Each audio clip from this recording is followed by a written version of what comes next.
everybody. It really is a pleasure to have you all here in person, but also all of the people that are here through a Zoom connection. It's really one of those events that really brings together a group of people with whom you really enjoy thinking and working with, and at the same time pushes questions that I think are really important for us to consider at this point in time in history. My name is Andrea Ballestero. I'm an associate professor of anthropology at USC, and I will be facilitating the first part of our meeting today, and then we'll move on to the roundtable, and I will introduce our guests in a moment. So this project emerges from the recognition that the compounding crisis of climate change and the COVID-19 pandemic dramatically intensified the ongoing redefinition of facts and truth claims. Also associated with rising religious fundamentalisms and new forms of populism, this reconfiguration has been crucially fueled by the acceleration of information technologies as well. So if during the 20th century, facts were predicated upon claims to objectivity and verifiable experience, in the 21st century, facts are up for grabs as manufactured doubt and distrust of expertise saturate the public sphere, or at least we are told this is the case. While social commentary on the weakening of scientific facts and truth claims has proliferated, there has been little attention to the historical trajectories of these phenomena outside of the global north, despite the fact that field-defining studies in this area have come from places like Latin America. When Latin America enters the picture, it is as an extreme example of something that is simmering elsewhere, or as another episode in its long history of underdevelopment, dependency, and marginality to global centers of epistemic, political, and economic power. The Future of Facts in Latin America Working Group brings together scholars from across the Americas who are critically engaging with this context, but are taking an alternative starting point to legacies of precarity and lack. What if, we ask, in order to understand the future of facts, we needed to expand studies of this information with interdisciplinary approaches that examine what is the nature of facts in a global and diverse context? What if we revisit and maybe even refuse 19th century assumptions, namely the apolitical and universal nature of facts, and develop new concepts that go beyond dominant truth, falsehood, fact, and fiction partitions? And importantly, how do we do this critical work while recognizing the very material and embodied consequences of doing so? Latin America offers important and interesting ways forward. In this region, facts were never fully accepted as universal autonomous entities. Facts have always been tools for racialized nation-making and modernization, part of relations of economic dependency and means to transcend those relations, and also reflections of specific political leaders and their programs.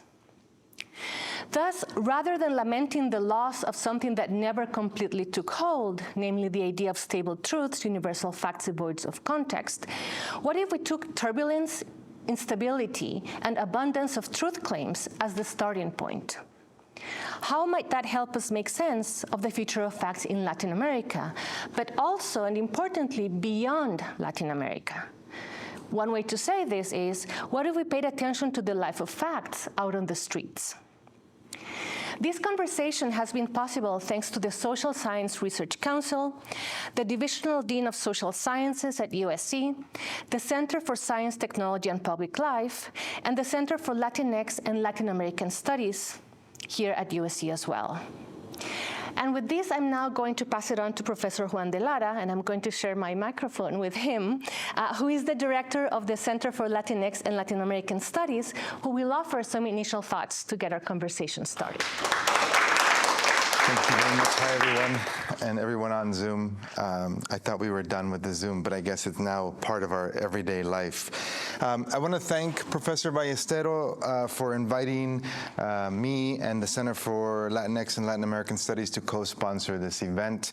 I'm really happy, and it's another indicator to me of all of the points of convergence in our various research projects that we are undertaking here at USC.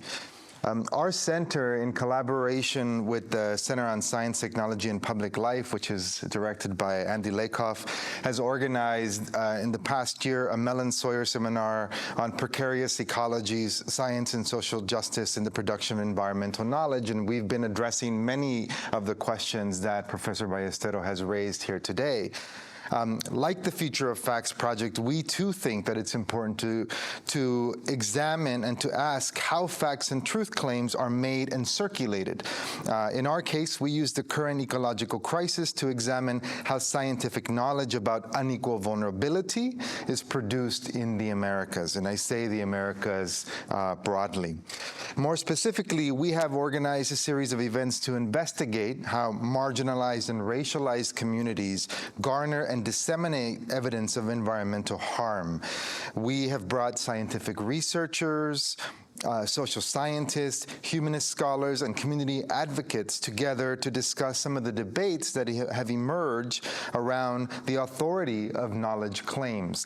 And within environmental justice movement, this has been something that has been contested for a very long time, and the nature of the contestation is people who come from racialized communities, from poor communities, who have consistently made claims about the negative environmental repercussions of capitalist growth and development in the Americas, specifically here in the United States, and have pushed back against continued growth. And at the same time, many of those claims have been met with suspicion by the agencies that govern and are supposed to protect individuals in our society.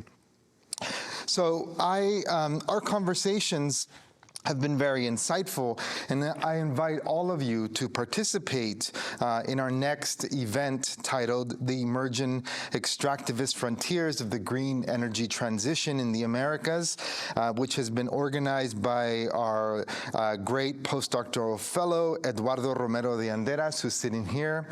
And he has been organizing and will lead this event. We are convening a group of scholars from across the Americas to discuss what extractivism looks like in places like Chile and on Native American reservations and on other sites that are transitioning to green capitalist growth. This is happening on Monday, this coming Monday from 2 to 4 p.m., so I invite all of you to participate, to come to that event. And as you can see from our activities, the Center for Latinx and Latin American Studies is committed to interdisciplinary and transnational collaboration. We are trying to do away with the old epistemic boundaries that have separated area studies in which Latin American studies has been placed and ethnic studies in which Latina and Latino studies have been placed. And we are talking about the Americas as a hemispheric enterprise. And so we are committed as a center to interdisciplinary and transnational collaboration that advances economic, social, and political well-being for all peoples in the Americas. By connecting with different academic, legal, medical, financial, and social partners, the center aims to provide a platform for teaching and learning that cultivates collaboration. We are also committed to engaging in hemispheric approaches that recognize and promote the diversity of Latinidad across the Americas. So with that, I was said, be brief and concise. I look forward to the conversation today. Thanks again for the invitation, Professor Ballestero. And I think, Andy, you're next. Well, thank you, Andrea and Juan. It's really great to have another event along with the Precarious Ecologies series that brings together the Center on Science, Technology, and Public Life with the Center for Latinx and Latin American Studies. I want to first congratulate the co-organizers of this project, both for its originality and its timeliness, as well as the really exciting group of scholars that you've brought together here. And I'm very much looking forward to reading all of the contributions, and I've had a chance to preview a few of them. They're really exceptional. So to kick off the roundtable, I'm first going to pose a few questions for the panelists, and then we'll have some time afterwards for questions from the audience, including online, right? And so please keep in mind questions you may have as we begin. So let me begin with a first question. This is for all of our panelists here. The most recent self-description that I read of the project contains a wonderful slogan: Los hechos nunca andan solos. Facts never travel alone. And one of the suggestions that the collection makes is that we can see facts as having a distinctive political and epistemic trajectory in Latin America. The argument is that the significance and robustness of facts in Latin America are tied not so much to their conditions of production as to their capacity to enable action. So let me begin by asking each of our panelists just to say a little bit about what facts do, how they enable action in each of your papers. Gabriela, maybe we can start with you. Thank you so much, Andy, and thank you for that really wonderful question. It's a curious question, so I think in order to answer it, I need to just very briefly spend a minute telling you what my paper's about and then what the fact actually does. So the facts in my story are actually playing multiple roles in the history that I'm telling. But let me begin with a brief description. I'm examining the use of fertilizer in the 1950s in a specific space in Mexico in the Yaqui Valley. But it's not just any type of fertilizer. It's fertilizer that's brought in by technocrats that believe that by increasing fertilizer use, and I'm not talking about a little bit of fertilizer use, but 3 to 4 times the use of fertilizer, that the crops will obviously yield more. And we need to put this within the context of what was happening in the 50s and 60s of this concern of an overpopulated and hungry world. Once we do that, this fact has a different type of relevance because it means that this isn't the space that we're speaking about, the Yaqui Valley, is in conversation with the world. Knowing this, it completely changes what action is going to happen with this particular fact, because the Yaqui Valley becomes a laboratory for the world. And what is going to be found there with the use of experimentation, not just with fertilizer, but with pesticides, with heat and other experiments, is going to be exported to the world. So the idea is that the facts that are found here, that are populated, that travel, are meant to not remain in place. They're meant to be translated to the rest of the world and in the process become a universalism. And here's the problem. That groundwater ecologies are different. We cannot create universalisms out of these spaces. So when speaking about my particular facts, it's what my facts are doing, they are divorcing themselves from the context. They are divorcing themselves from the physical space, but also from the history and historical context of the particular Yaqui Valley. In my remaining minute, I'll just say this. In order to make a universalism, you needed to remove the scientific facts from social facts, from indigenous in the space, from the politics and the labor within this context. So what are my facts doing? My facts are about erasure, are about displacement, and they are about signifying that in creating a universalism, more is left out than what moves forward.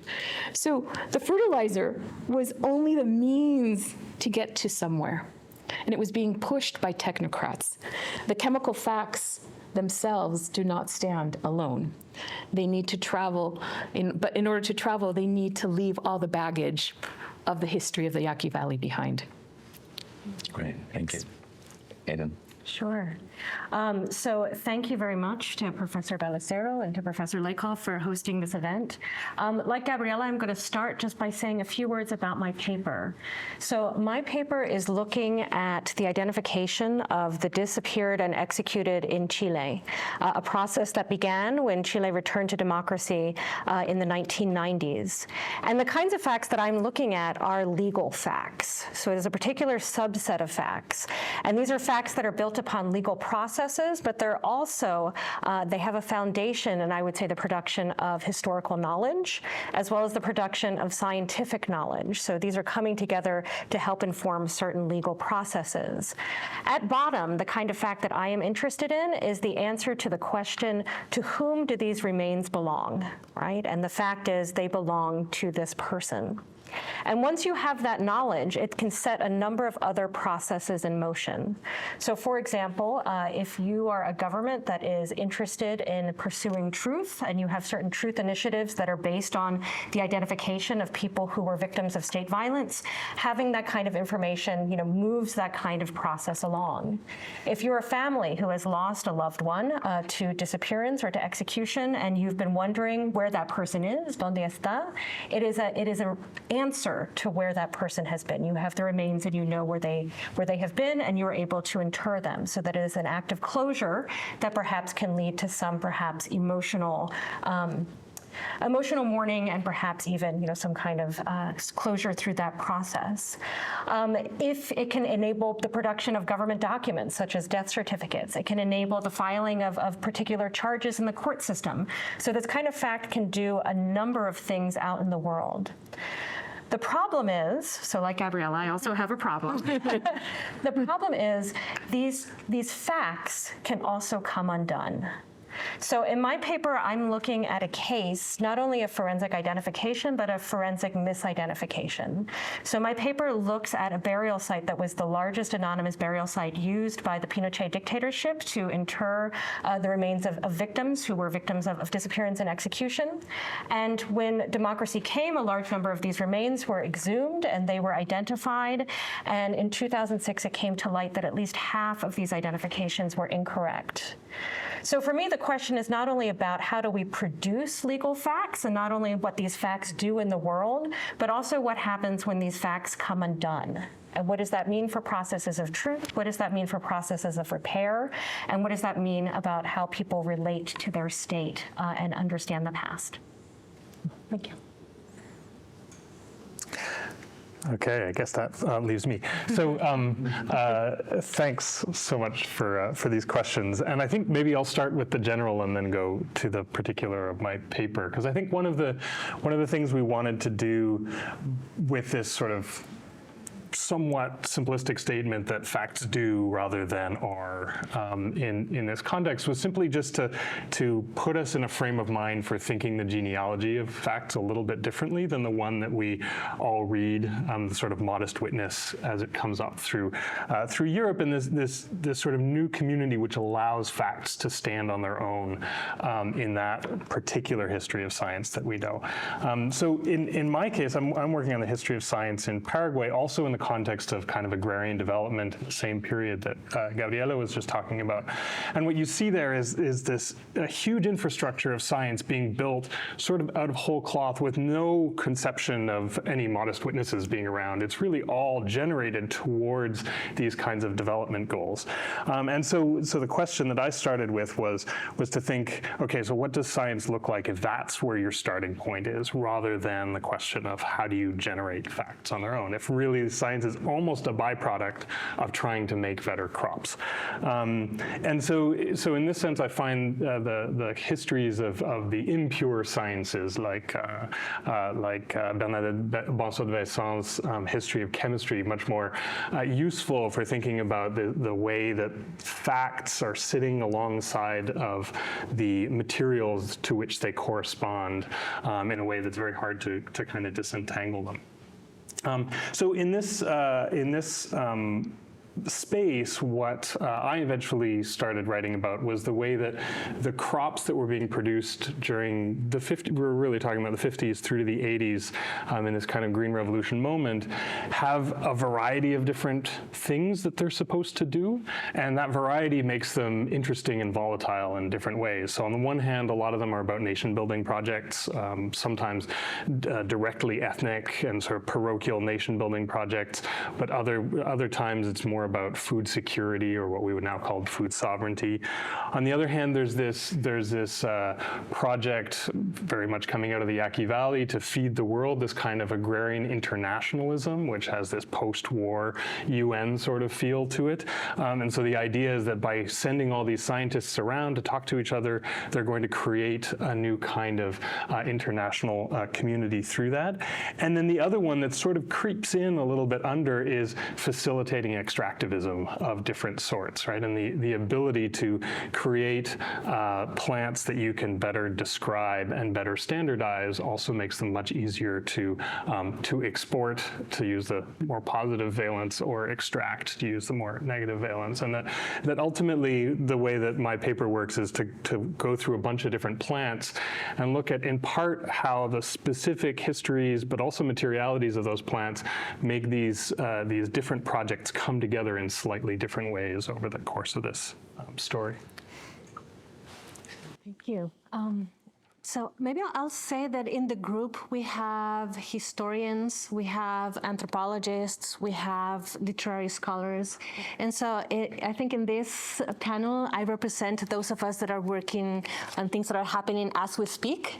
And so my paper looks at the question of aquifers and groundwater on the Pacific coast of Costa Rica, where you don't have facts in the conventional sense of stabilized truths that have acquired a certain endurance through time, but in fact you have the opposite, a constant struggle for determining what the facts at stake are, even if that struggle is based on the same kind of scientific knowledge. And very specifically, something that I'm thinking about as the sufficiency fact.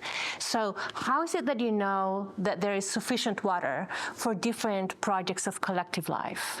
And what are the forces that are struggling to determine what this is?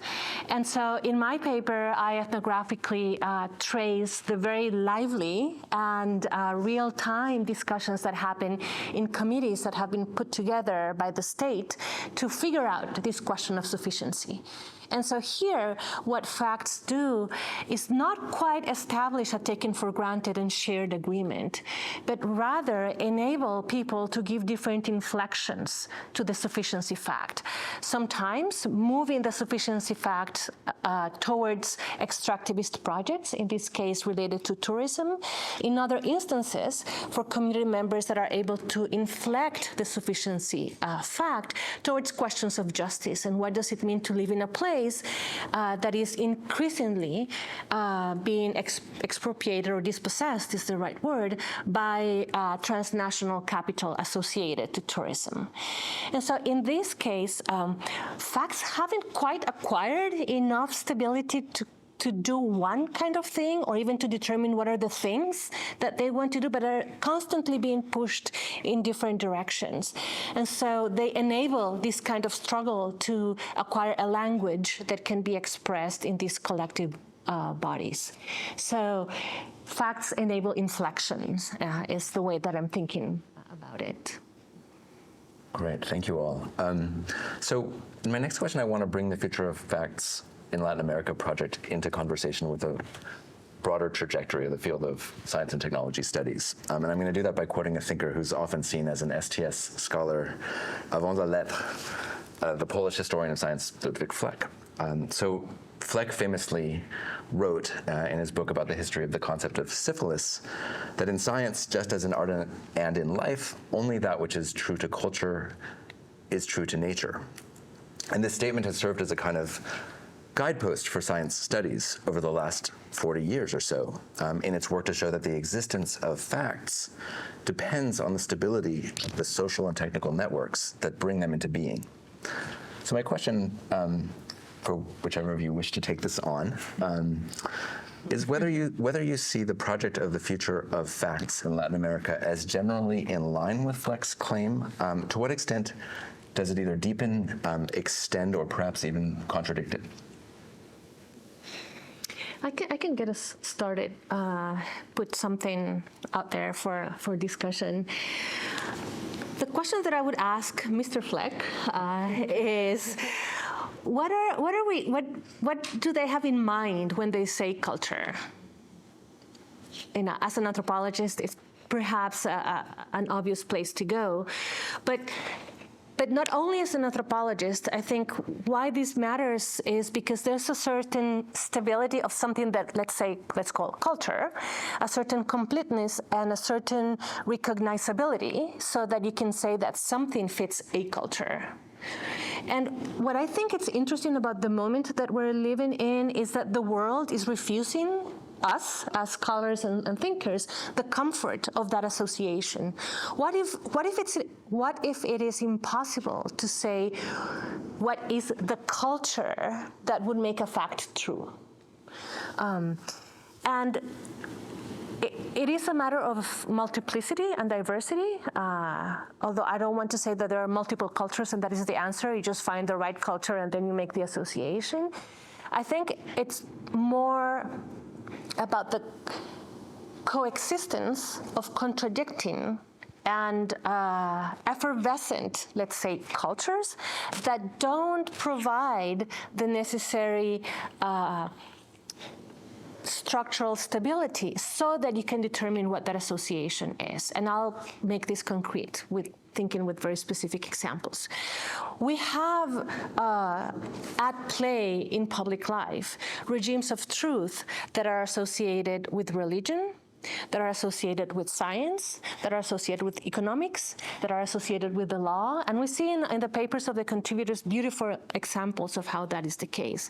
So the question as a critic or as a social commentator is, how is it that you choose to which of those you're going to associate your facts to say that they are stable enough? Why is it that we say that it is the law and not religion? And I think what's happening around in so many places in Latin America, it's exactly the refusal of some of these contextual horizons to remain steady so that we can create the associations. And it's the opposite what we're seeing. They are actually all demanding the association so that they can determine what should or must count as truth. So I don't know if that expands, rejects, or provides finesse, but if I'm thinking with Mr. Fleck, I would ask the question, what is it that we mean as that contextual culture that will provide us the stability to determine what is truth? So I can pick up on that because I think we maybe all had a similar reaction to the quote that you pulled out. My first sort of reaction was, "Ooh, I don't like that word culture," and actually I don't like the word nature, and I don't like the word truth. So I was unsure about it, or I was very resistant to it at the beginning, and then when I thought a little bit about it and I squinted a bit and I tried putting other words in, changed the quote completely. I became less uncomfortable with it because I do think there's a way in which the project definitely has kind of a sort of Fleckian undertone to it, in the sense that we're interested in the ways that different kinds of assemblages, whether we want to call them cultural or infrastructural or social or anything, allow facts to travel in different kinds of ways, and the specificity of those contexts, whatever they happen to be, and I don't think most of us would call them culture, but the specificity of those contexts is what makes them important. Now, I think we've sort of set ourselves up for a particular kind of debate that none of us is particularly interested in having as well, which is the relativism debate. And by naming Latin America as the moment of difference that's interesting to us, it seems to make us responsible for thinking about what that Latin American context is in relation to others. And I actually think that's something that we're resisting fairly actively, and maybe we're resisting it on the basis of resisting that last part about truth. So if we think less about truth and what makes things true in certain places in a stable sort of way, and instead focus on these questions about the movement of facts and sort of what they're doing in these different places, and not get too hung up on the stable containers that then become the thing we call culture or whatever, then that opens up a whole lot of questions. So it is more about resisting what we see as kind of a hegemonic history of science, rather than trying to offer an alternative that's a stable alternative. I can say something briefly. So I interpreted this phrase as what is true in culture is true in nature, is that there is an implied stability in that phrase, like almost as if we took a snapshot, right? What is true in nature is true in what is true in culture is true in nature in this particular time. And one of the things that I found in my own work and in reflecting on this question is that these things aren't stable at all, right? They're always in motion, right? And in some cases, that is the way that these infrastructures and systems work. So here's an example. Legal processes, which we can maybe say is a culture, give us a particular outcome, which is, maybe we can say is nature. I mean, it doesn't fit exactly. But the outcomes change all the time, right? Somebody is guilty, somebody is innocent. We have one kind of finding. It changes all the time, and the system can absorb that. In scientific labs, we have certain infrastructures of scientific processes and projects that give us certain outcomes or claims about knowledge or the way the world works. And we revise that all the time, right? And the system is able to hold that. But there are certain instances when knowledge comes about that actually makes us look at the system, right? So for example, if we have a large number of misidentifications, in this case of the disappeared and executed, maybe we go back and we look at the system that produced that knowledge, and maybe that changes as well. So it seems that that assumption, that snapshot of stability, perhaps is giving us a false impression of how these work. These things are always in motion, and they're always being considered and reconsidered, and producing new kinds of knowledge claims and new kinds of infrastructure. Please.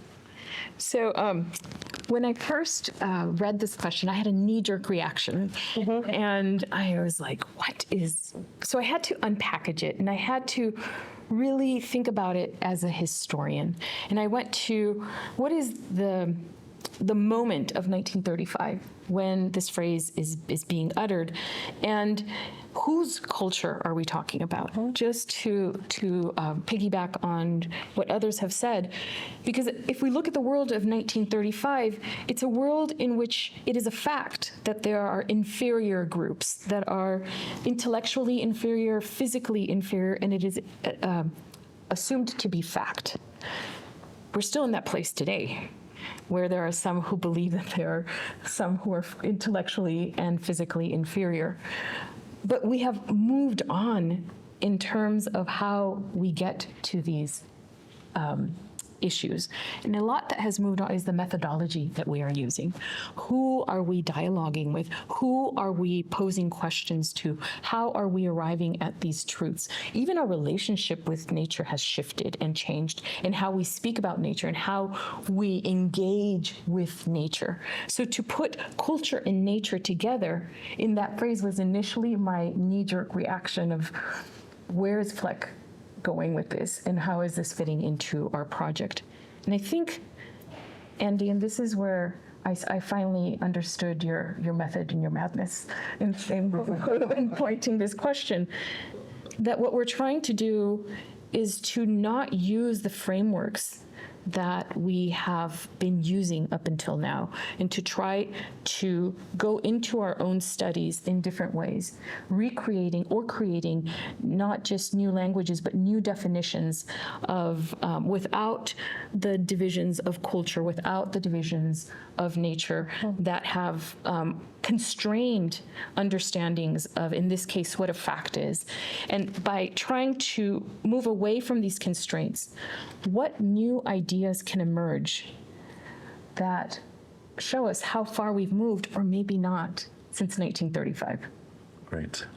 Well, since Professor Fleck is not here to respond to our panelists' revisionism, I'm going to turn to a third question, which is about the politics of fact-making.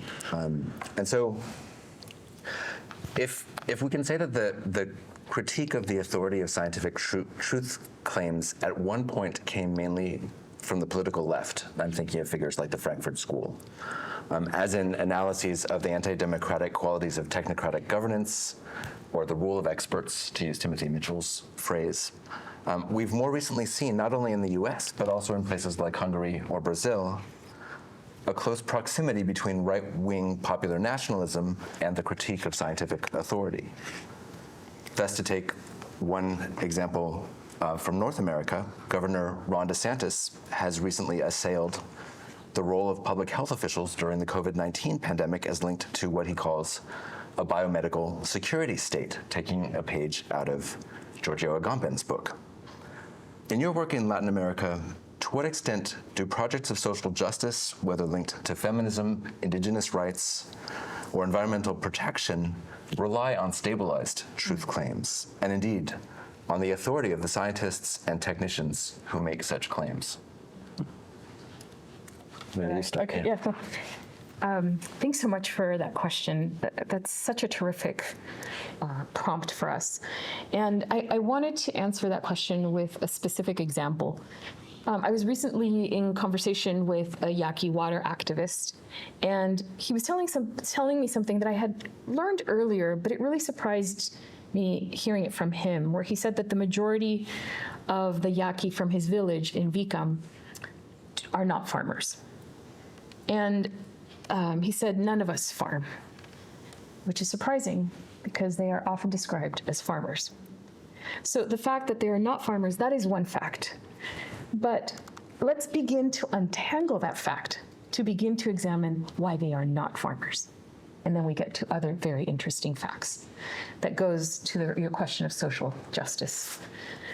And they aren't farmers because there's a long history of disenfranchisement of land, of imperial takeover of indigenous, not just land and water, but also traditions. But most importantly, bank loans, which is another fact.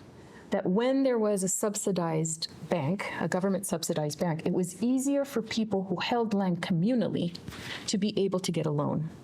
But once that bank no longer was functioning, it was very difficult for a community that sees land as a communally held object to be able to get a loan. Without bank loans, if you are a farmer, you cannot buy seeds, you cannot buy fertilizer, you cannot buy pesticides, you cannot buy the big machinery that you need to be able to compete with your neighbors who are commercial farmers. So a simple fact that the Yaqui are not farmers, when you begin to untangle that, you realize that it's not, as the commercial farmers whom I'm also spoken with, and who say that the Yaqui just are no longer interested in farming, that it's a much better life when they rent out their land to them, fact. But when you begin to peel those layers, what you see is a complicated tiered system in which it is a continuation of a violence against this community. So when you begin to think of Yaqui farmers and why they aren't farming, this is a question not about which facts travel or which fact is correct that they aren't farmers, but rather how that fact came into being. When you switch that question, then you begin to have a really interesting analysis of what it means to have injustice on the ground. And so when you talk about stabilized facts, what does that mean? If we're starting from a fact that they aren't farmers, that's a stabilized fact. But to move that to challenge the infrastructure on which that fact is built by looking at the history of that infrastructure that has been built, then you begin to see how the Yaqui themselves cannot be farmers because of everything that surrounds them, despite the fact that they're described as not wishing to be farmers. I hope that made sense. It made sense in my mind. So, and I'll just end this by saying that you become more vulnerable to climate, to lack of water, to all these other resources, because now you must purchase everything, and it continues this cycle. So simply by beginning with something as curious as inability to get a bank loan, how that fact then transforms into something else. So it's these small details that I think are worth looking at when you're talking about social justice on the ground. So the question is, to what extent projects of social justice rely on stable truth claims? And in my paper, they are fundamental. Like searching for a stable truth claim is the whole, in many ways, it's the reason for why this work is being done. So, for example, in the case of disappearances and executions, it is a highly uncertain area. It is an area where the military has actively worked to hide what has taken place. It is an area where families for decades have searched and continue to search for answers about what has happened. So truth, right? Very literally, truth about what happened is the fundamental goal. So having that stable claim in that space of uncertainty is fundamental. So that is, we can say, in some ways, that is the goal of what is being undertaken. At the same time, there are all these other moments where trying to establish stable facts about the past go into this larger process of searching for truth. So for example, in Chile, you are certified. You need to have your loved ones certified that they are a victim of disappearance, right? So it can be for things like disappearance. It could be, you need to be certified that you lost your job for political reasons, but there are these moments where you need to establish that this did indeed happen to you or happen to your loved one or happen to your family. So having those stable truth claims or being able to say that you can make a claim to that plays a very important role in this process. At the same time, I think what my paper also gets at is what happens when these stable claims come apart. And so like these kinds of facts that I'm looking at in my paper are, what I would consider to be very heavy facts, right? They're facts that are about history. They're facts about what happened, to a family, about trauma, about emotion, about mourning, about suffering. And so when these things come undone, they can do emotional harm. They can affect the relationship between the state and the citizenry. It can be a loss of faith in the state. It can be a loss of faith in science. It can, in some instances, it can delegitimize accounts of the past. So people who've been working to prove that these things did happen, all of a sudden that can be cast into doubt. So in this particular context, being able to make those sort of stable claims, it's very important, and it's much of what the work is about. So yeah, I will pass it on.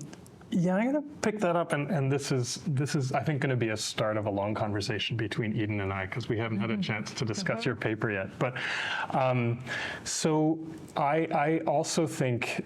Well, actually, the way, Andy, that you framed this as being about left and right, I think,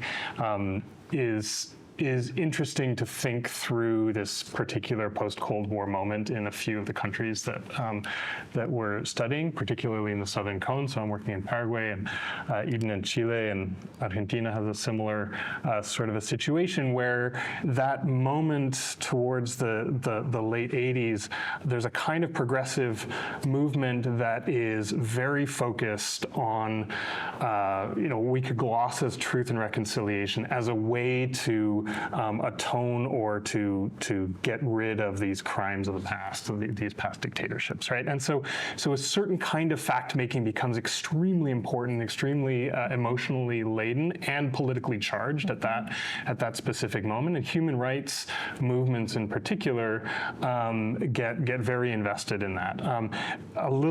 Just a little bit after that, I think environmental movements also start to move in the same direction, right? There's this kind of attempting to account for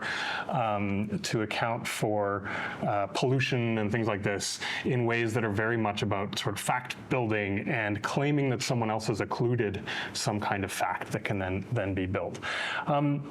What I want to point to is the sort of other side of that, which is that in the 90s in particular, and you can definitely see this in Paraguay very strongly, that notion of truth that starts to get mobilized at that particular moment also dovetails quite nicely with transparency movements, which aren't necessarily progressive, right?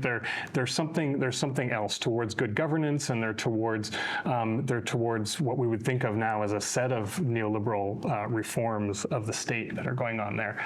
And so I think while on the one hand you have a version of fact-making that propels a lot of these progressive movements that is very important, there's another way in which some of these movements get very caught up in simply trying to create facts as though the creation of the facts is the good in itself. And I think, and this is where I'm sort of speculating a little bit, and I'm maybe speculating towards what's happening to the sort of liberal version of this in the US as well.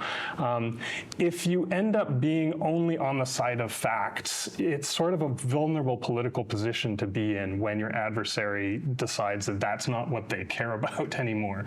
And so you can get sort of caught up in this movement of constantly trying to produce facts where someone else is doing something much more Manichaean behind your back. And you can, I think the way that some of these progressive movements lost power in countries in Latin America, and of course there's waves of this and so on, but sometimes you can see this as being about focusing way too much on producing the next report or getting even more accurate pollution data, when really what you ought to be doing is trying to, close down the factories or whatever. Thank you. So I think in my case, in fact, the title of my paper is Borrowing Other People's Facts, right?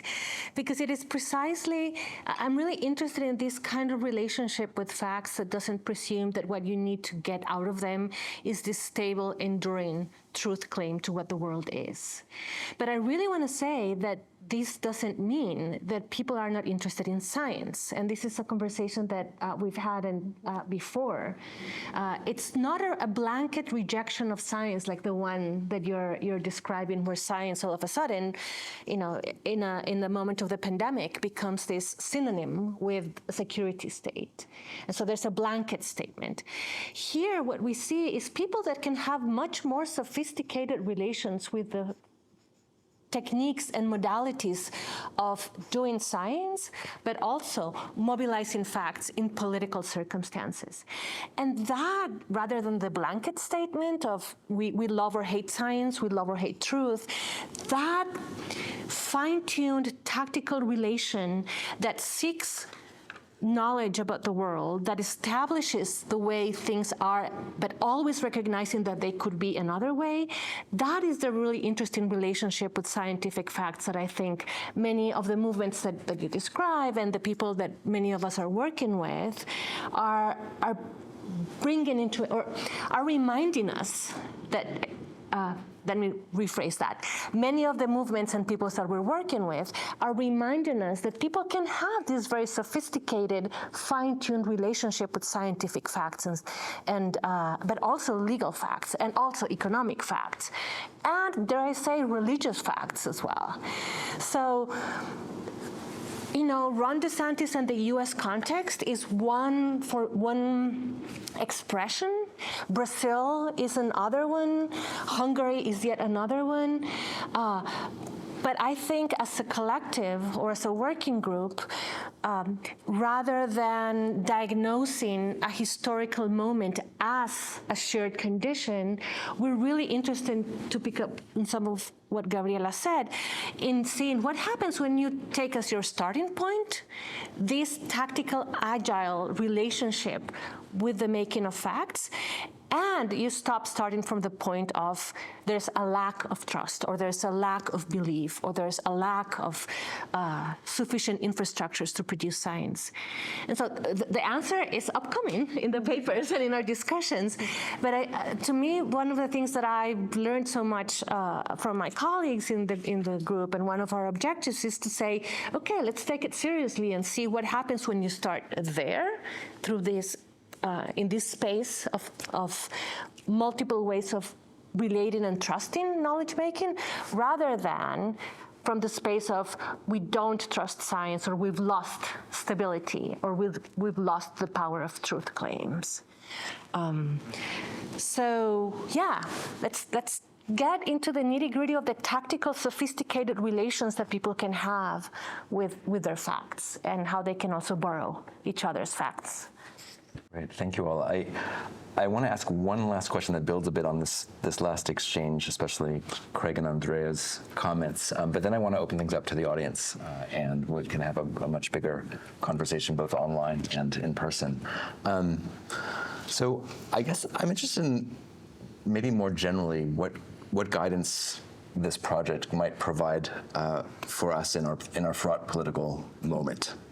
In the U.S., certainly, and elsewhere as well, we are seeing increasing hand-wringing over what's often termed a crisis of expertise, and we can ask whether we are indeed having a crisis of expertise, but certainly that's been cast as a public problem, referring to a decline in public trust of authorities' truth claims, whether about vaccines or climate change or even election results. So I'm curious to hear to what extent the study of the future of facts in Latin America might shed light on these widespread contemporary anxieties about the stability and authority of facts. If anybody wants to jump in. Maybe I'll take that because I wanted to follow up on what Andrea was just saying. So there was this moment when we first started hearing this kind of anxiety that in North America was very much centered around the 2016 election, and a whole new sort of language for talking about this like crisis was emerging here, and it was really interesting hearing how that was being heard in places like Paraguay. So one of the This is a place where very few people would ever claim that there was trust in expertise, and certainly not trust in government, right? And so you know, there's all these easy jokes down there about like, oh, this is Paraguay's moment to shine because we've known what this is like all the time, right? Like Trump feels like a very Paraguayan figure in a lot of ways, but in a way that also felt like a much more mature position to take on what knowledge is and the power of knowledge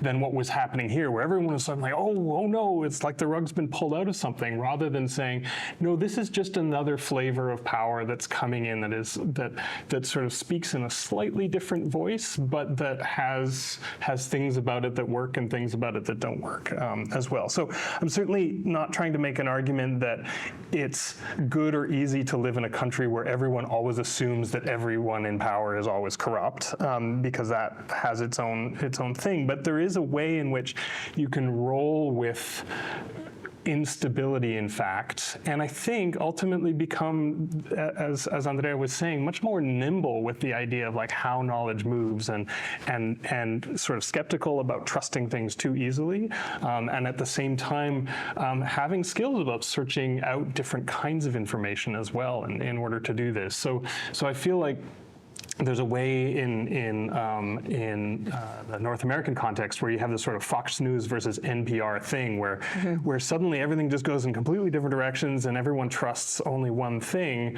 whereas most people I know in Paraguay, if they're news consumers, are going to be reading stuff that's local, they're going to be reading stuff from the US, they're going to be reading stuff from Russia, they're sometimes be reading stuff from China, right? And then there's this kind of, there's a building of the world that happens there that feels a lot more subtle than what's going on here in some ways.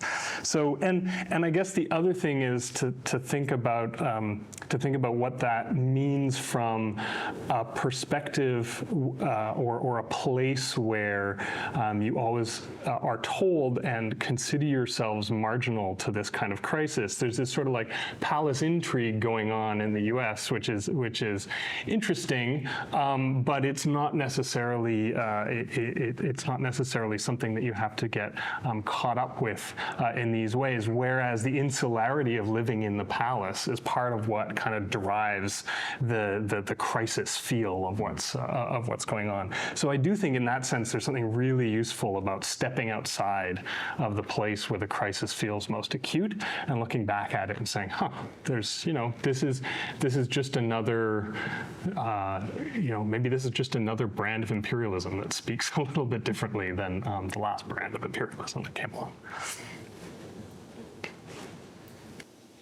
I can just very quickly add, not to diminish the fact that certain information technologies and certain ways of communicating with each other have intensified some of these things. So I just wanted to say that, because it's not that we're not recognizing that the embodied consequences of these are, in the case of the pandemic, people dying, like Hosanna's work has made patently clear. So putting that in the context of a longer trajectory that has been this trajectory of instability and this requirement of to deal with things, with what is truth in a very complicated way. So just wanted to footnote that we are recognizing what information technologies have done, and we are recognizing the fact that in this new flavor, there are embodied consequences for particular groups of people in Latin America. That's part of the conversation that we're having as well. I wanted to pick up on something that you said, Andrea, but also something that your last phrases, Craig, where you're talking about the need to step outside of the chaos. And I think the ability to step outside of the chaos is a luxury.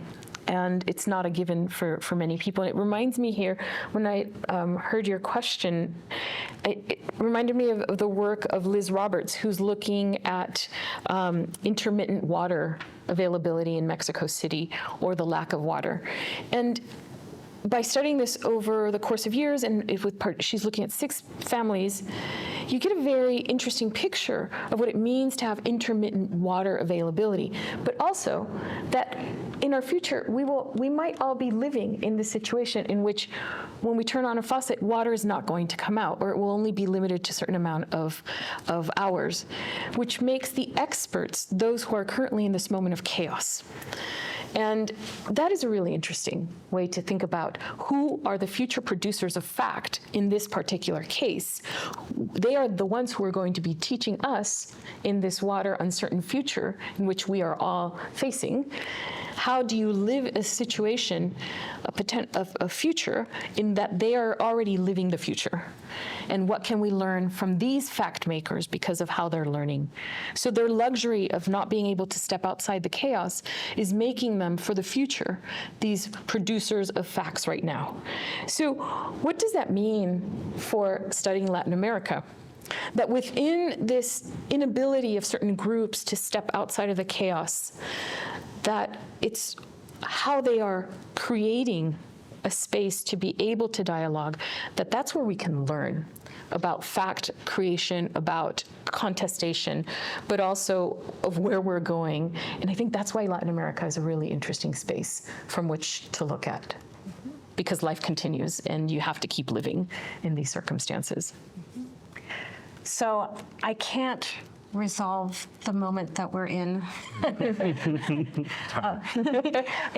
We're in a very complicated moment in terms of expertise and truth claims and knowledge production. But just looking at my case study, there are certain things that stand out to me in reference to our current moment of contested expertise. The first is that contestations of expertise can be very productive. So, I mean, I think that we have, we think in terms of crisis, we're undermining our experts. But sometimes when they're, as we know this very well in STS, when different forms of knowledge push back against knowledge that is scientific or coming from one part of the world, it can result very productively in making alternative claims, in this case, pointing to potential errors in identification that then push for further investigation. And then we have, a better truth claim that comes out of it as a result. So, pushing back against expertise can be very productive. The other thing is that when expertise or claims of expertise, come when they're challenged and they start to fall apart, that we can look elsewhere on how to reconfigure them. So in the case of the Chilean misidentifications, once the misidentifications came to light, it turned out that, future identification work with DNA testing wouldn't be done in Chile, it would be done outside of Chile. Now that is perhaps a controversial decision, but it is a decision that resulted from making sure that the knowledge that was being produced, the scientific knowledge, would be deemed legitimate by the family members, and therefore was coming from a different place that had different qualifications of expertise, et cetera. So just thinking about how we might configure and reconfigure the ways that we look for expertise and ways that legitimate knowledge claims for particular communities that we find are important to these conversations. So that was the other thing that I wanted to point out.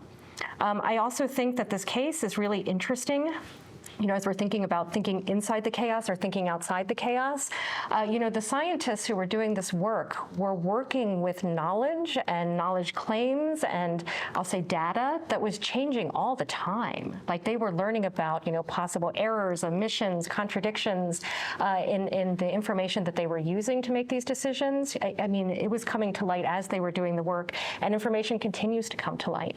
So seeing how people try to make decisions and try to work through those kinds of landscapes that continue to be filled with uncertainty, I think also is productive. Terrific. Well, we have on the table, I think, a great set of initial provocations about the politics and epistemology of fact-making in Latin America and elsewhere. I want to open it up now. We have a number of other contributors to the volume here with us in the room, as well as others who've been listening in here and online. And so any comments or questions you have for the panelists at this point? So this is a question for y'all, but maybe more of a discussion point to raise. One of the things I've been struck by in reading the papers that I've read so far, there's two things.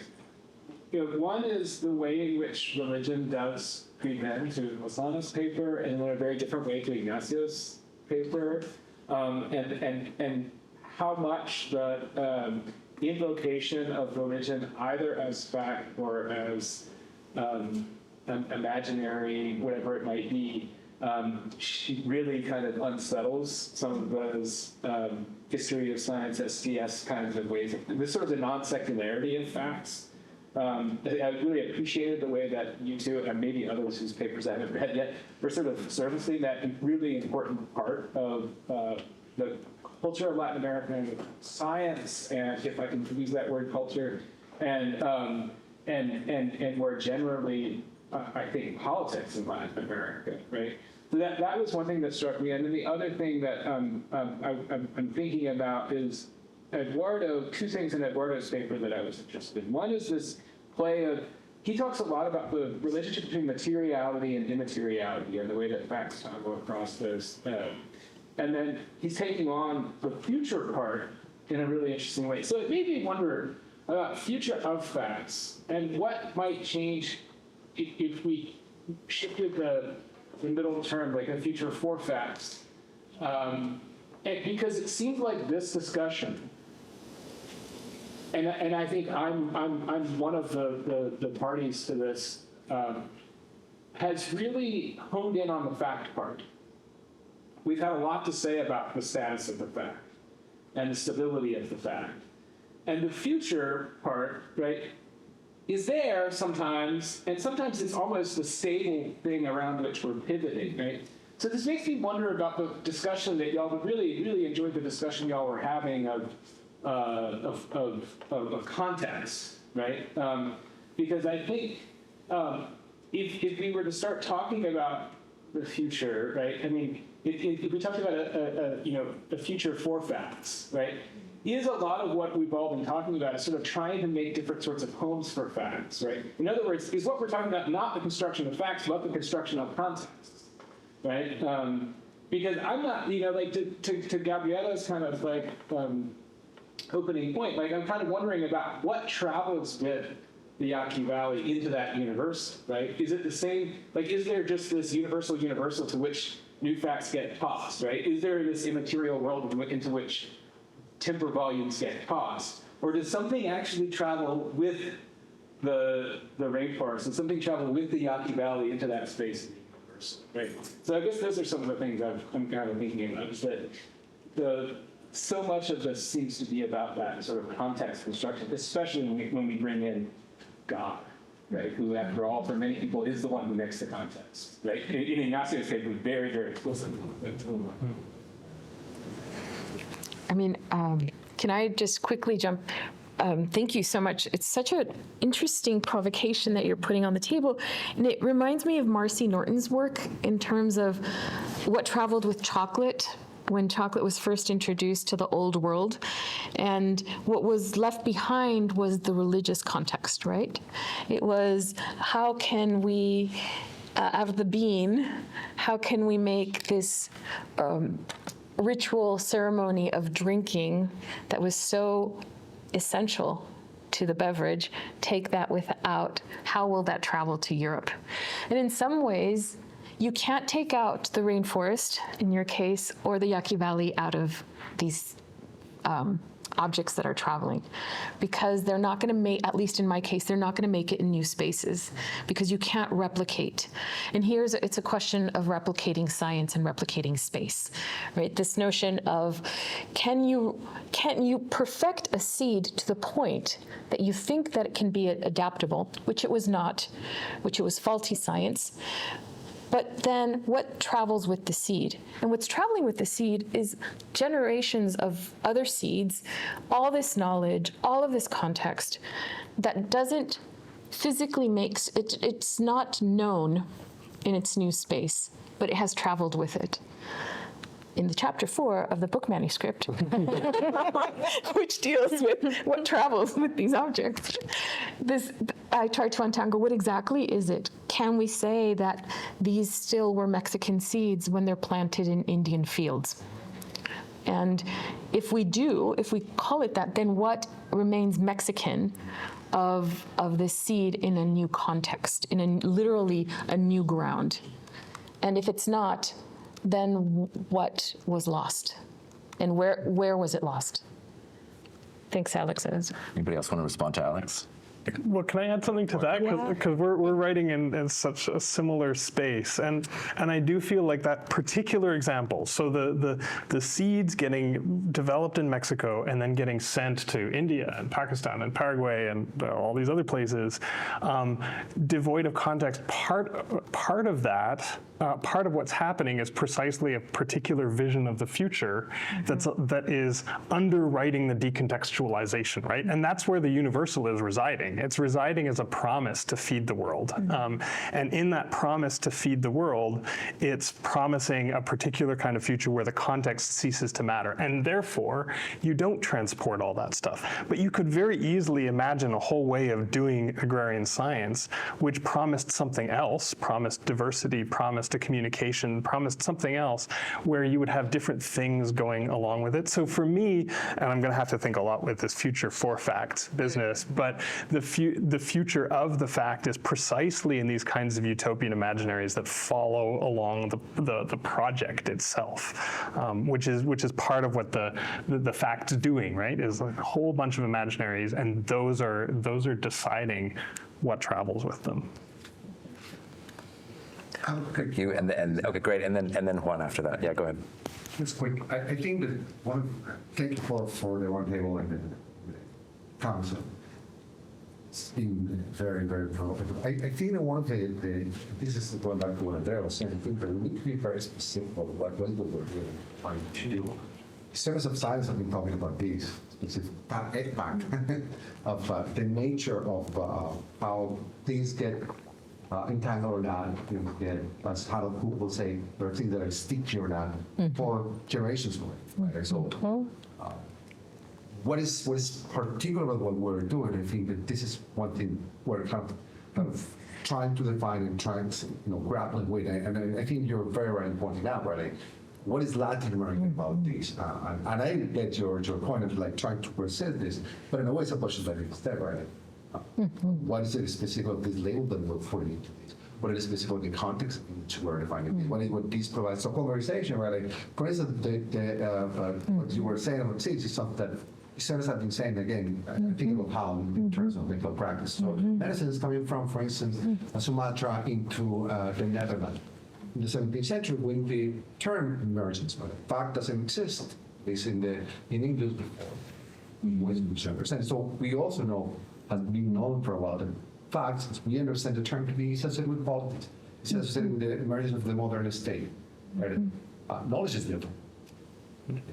Claims of truth are different. Right? And I think, as you were saying, right, ideas of religion and intersection with authority, right? Again, what is the nature of the will which we live? That has been at the center of this conversation, right? So I don't think that is also something that's particularly new, right? So I think that the question, and I think this is going back to what we were saying, what is about this context in which we live? We have been examining, and each of the interesting thing about in trying to reject universality, you all come back to these specific places that you were saying, but you're Latin American nature, So why is it that we go back there? I think there is something very interesting, very fruitful. Going back to Paraguay, I love that example. The Paraguayan, what I mean is deals. We have that conflict of water in Mozambique. What is it all? And I think there are powerful answers to that, but I think we need to embrace that problem rather than try to walk away from it. And again, being very specific about what we're talking about claims of truth, talking about knowledge, talking about authority, is different to talk about something that is very specific about the modern state as it emerges, modern politics, and the relationship with the technoscientific stations, these facts, agents, that is different. Thank you for that. Maybe it's just my training as a geographer. I happen to think specificity is really important. And I think to me, so much of the conversation today was dealing, it seems so abstract. And intentionally so, maybe. But to me, it's I hear Gabriela talk about the Yaqui Valley, and I'm, wow, what was going on? And then you think about the Porfiriato period, you think about the ejidos, you think about the way that Yaquis interact and think about nature. Did anybody ask them if they wanted to feed the world? Yeah. And it's all of these kinds of racial, colonial undertones that are there that are absolutely central to the way that we think about facts and nature. I don't know how you can escape that sort of that Latin American history of the Yaqui Valley in that context. And then it gets back another question, I think, the question that you raised, is there a crisis of expertise? And my immediate response and question was, who are the experts? And who, and so I think part of that, if you think about within the context of the United States, we get to a point in which the scientific expertise or the establishment of fact has, for generations now, been produced by primarily white people in universities or in science labs, mostly men. And then we think about, okay, all of this knowledge or this kind of world making that has been produced is all of a sudden being brought under question. And it happens also in the context of where you start to see people of color and women start to take positions in academic circles, and then there's an attack on the university system and on tenure and on the very world-making body that allowed us to think about and construct a whole basis of facts, right? And so I think that understanding of the historical specificity and the geographic specificity of many of the ways that power brings into is central to understanding the way that facts produce.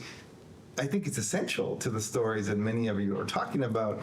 And I think maybe, starting with the idea of the universal, there's a certain violence of abstraction that abstraction does, right? To negate that context. And I think this idea of the universal seed that can be, or in your sense, the chocolate, right? The cacao that can be transported as an abstract object misses and erases the context that allowed that thing to become what we know as chocolate in the Latin American context, right? And so then it becomes a totally different object. And we can think about it. So I think that notion about historical specificity and geopolitics, it's just such a central part of it. Also questioning and challenging the very foundation of universal truth. I mean, I was struck by, I think it was you, Gabriela, who talked about who are the future producers of knowledge. And so much of, the context of the people who don't experience or don't have water, who are those people? Socially, economically, climate-wise? And their experience within a certain kind of context is absolutely formative about the way that they then enter into the conversation. And I like the way you talked about it, a community in which fact-making becomes this kind of dialogue and exchange, right? And now we're listening to people who actually, what I heard is listen to people who are going through these experiences, much in the way that I talked about earlier, environmental justice movement. It's listen to the people who are dying and being poisoned, right? And listen to them and think about how they embody those truths. And it doesn't have to be this constant perilous post-structuralist idea, but it is involving a kind of community and a dialogue conversation to at least hash those things out, right? And I think that's what we're missing in many of these conversations. And you get to that Fox versus NPR route, right? So anyways, that was sort of my immediate take to many of the concepts. And thank you very much. I didn't intend to say anything. It was so stimulating that I had to say something. Can I just bring to the conversation something that happened during our roundtable at UNAM in Mexico City? Because I think I think we're all in agreement that, context is key here. We want to speak from the specificity. But how about the situations when the specificity is my mom saying that she will not take a vaccine, that she will only take, I can never say this word, hydrochloroquine. Yes. So what if that is context? What happens when that is context, and that context is charged with, the religion question? I don't work on religion, but it's been on my mind so much in terms of our contemporary moment in Latin America. And so, because in a way we can say all facts, it doesn't matter where they come from, have context. So diagnosing that we need context is another universal, right? So what about the specificity of contexts that are problematic, that are difficult to navigate?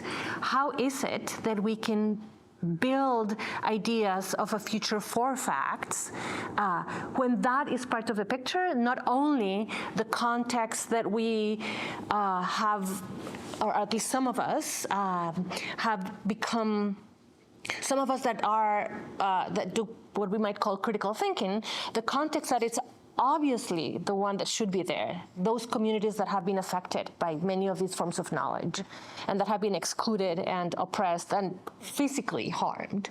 So absolutely, that needs to be there.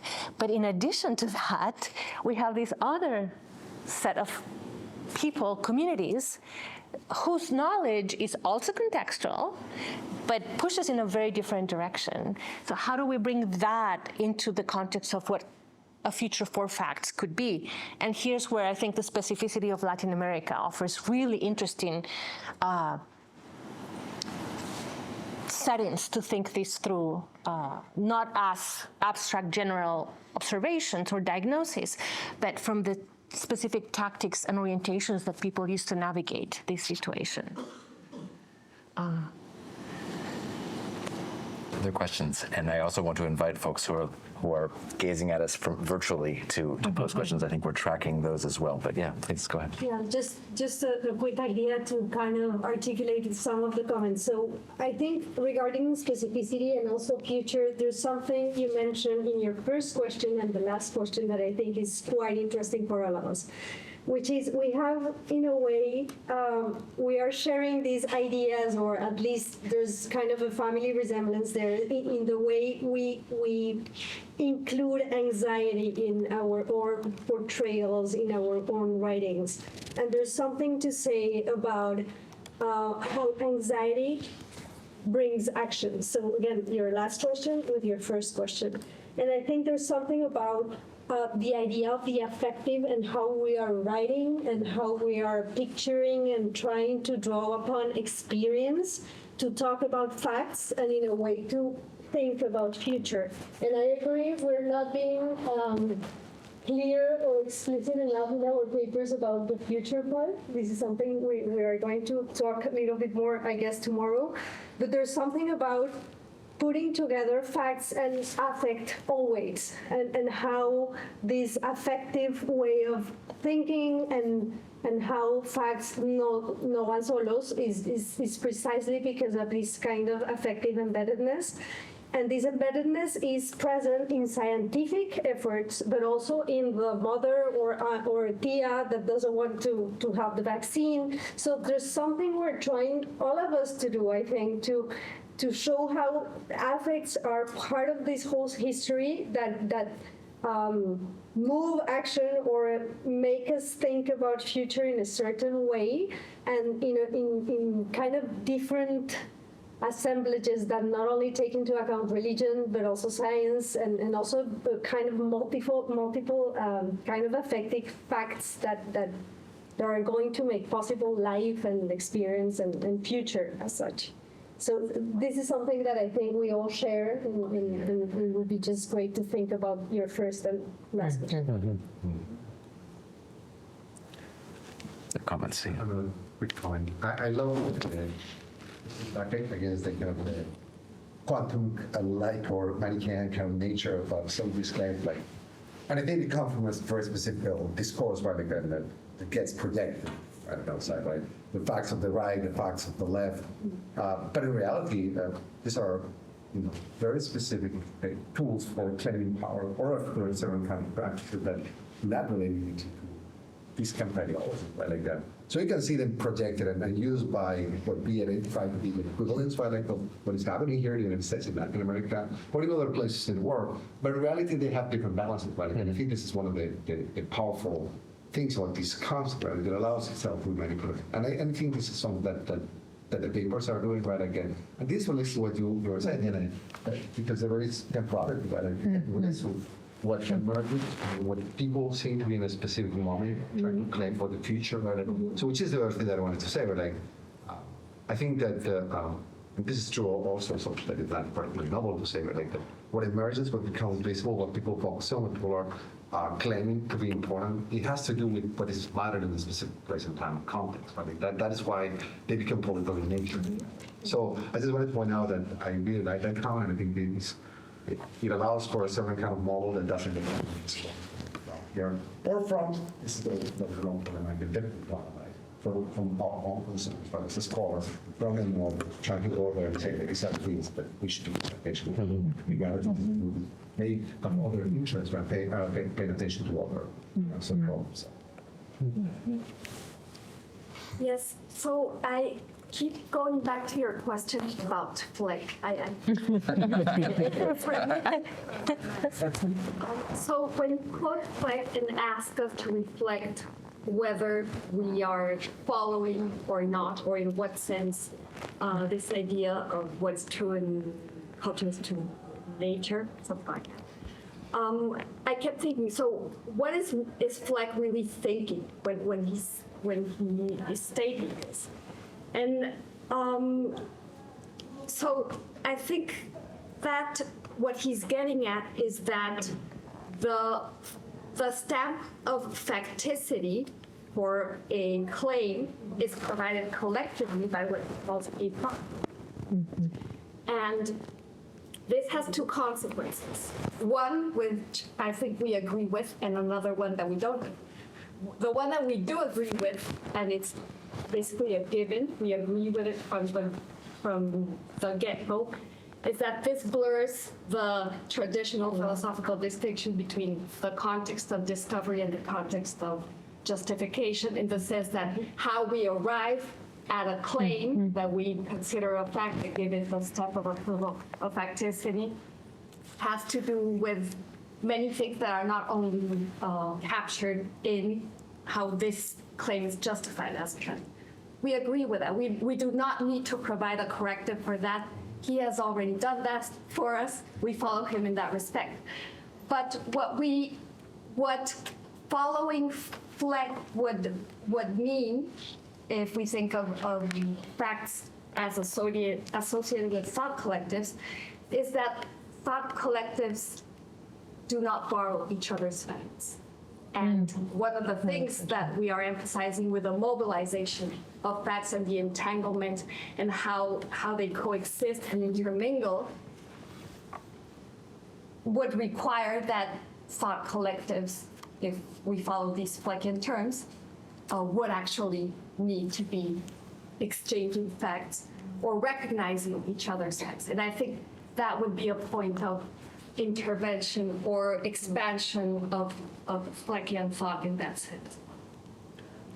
Yeah, thank you. I mean, I've been thinking as I've been hearing the conversation about the relationship between the Fleck quote and the facts don't travel on their own quote, because the question is what is traveling with the facts? And I think that there's a generous reading of our dear friend Professor Fleck,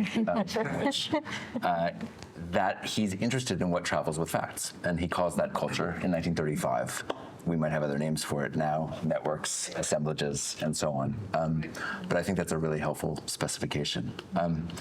What I propose we do now is give the panelists a chance to say, any last words in response to what we've heard from the audience, and then we can, for the time being, close the conversation. But I know you have a couple more days of exciting conversations to come. So maybe anybody who wants to respond or say a last word. Or should we just move down? Yeah, Gabriela, why don't you start? Yeah, sure.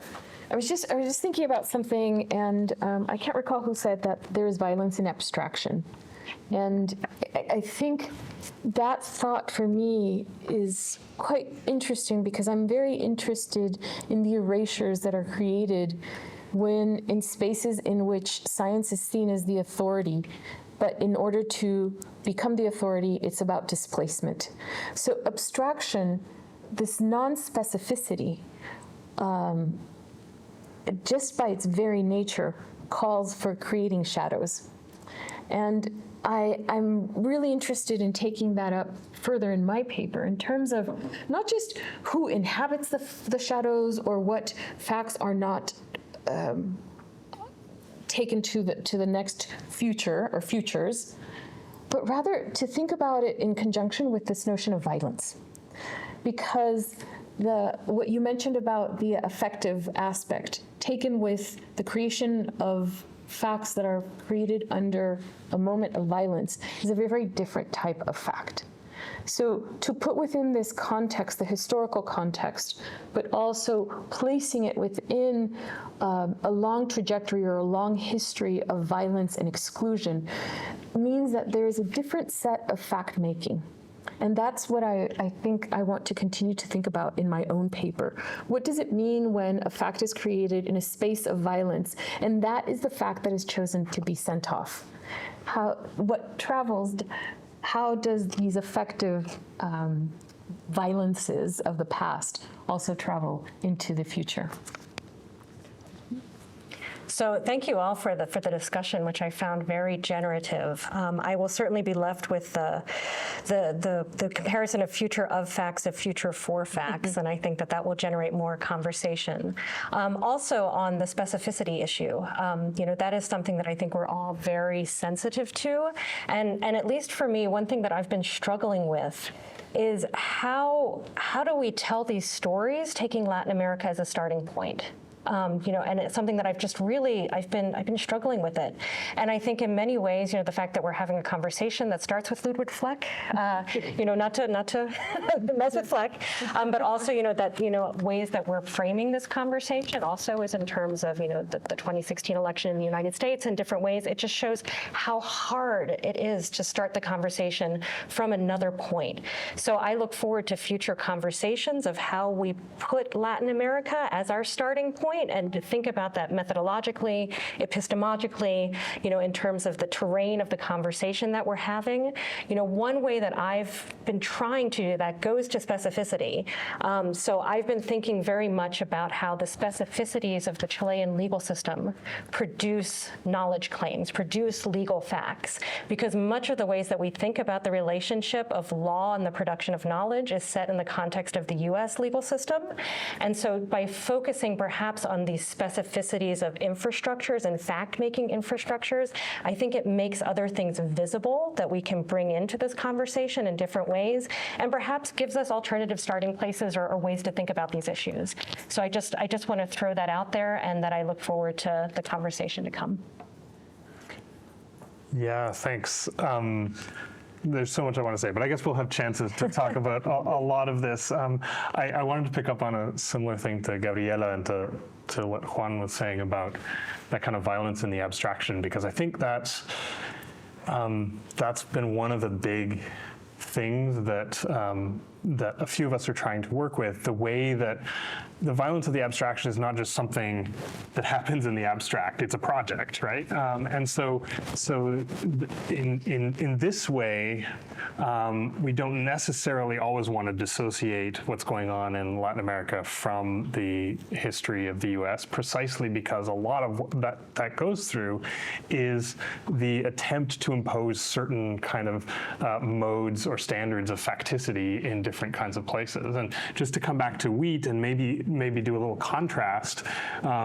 So wheat is this great historical example of a plant that people tried to abstract in this particular way. But the Green Revolution was full of people trying to abstract poroto and maíz and all these other and papas, which they were also able to do in different kinds of ways, but not quite as successfully as wheat, that they stayed sort of stuck in their contexts, and people fought for them in different kinds of ways because they had different kinds of attachments to them.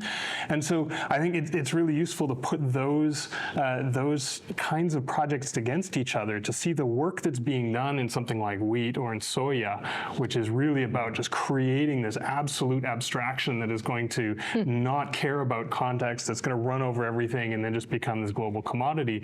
Whereas these other things, it doesn't really quite work. And I think that works more generally in our project. Thank you, and I'll be very brief because it's 5. So if I were to say one thing, I think something that joins our project is the commitment to stay loyal to the fact that facts are out on the street, they're in the tavern, they're in the cell phone, they're in church, they're in commissions, where people have to negotiate things. So what happens when you start there and not from your conventional sites of fact-making, say scientific institutions and labs and those kinds of spaces?